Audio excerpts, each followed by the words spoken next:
Were you at the 9:30 Club? Did you happen to see Nirvana, or did you? I didn't go to that show that night, but several staff members. In fact, there's a guy I worked with named Johnny Riggs, and Johnny was at that show that night. And you could look this up on the internet. Johnny, for whatever reason, after the gig was over, he went up to the stage and grabbed the set list, Really? which was written on a pizza box. And he held on to it for years and years and years, and finally got around to selling it, I think maybe 4 or 5 years ago, got about 20 grand for that pizza box That's quite a pizza box. that had the Nirvana set list when Nevermind had just come out. Yeah. Yeah, so Yeah, great time to be at alternative radio and that. yeah, well, the thing was, I mean, it was 91. Grunge was happening.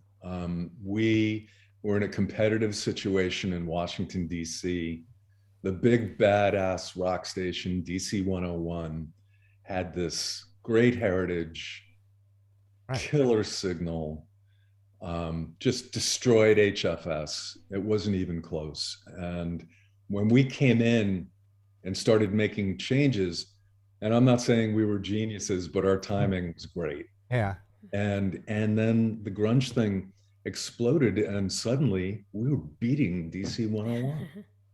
Yeah. And it was like, I remember getting the ratings with Robert, and we had this ritual because the first book that came out that showed us, like, I don't know, we'd gone from like a 0.9 to a 2 or something like that. And we were like, holy shit.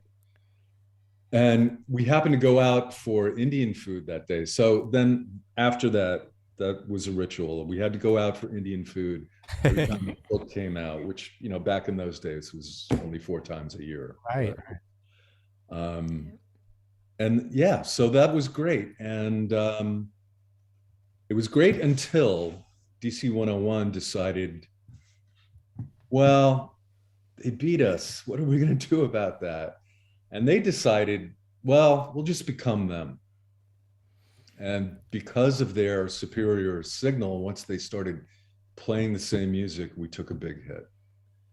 And So you think it was exclusively music? That wasn't like, I mean, you guys had the personalities. You had a number of great talent. Yeah, we did. I mean, that was definitely, I would say, the most talented staff I ever worked with at HFS.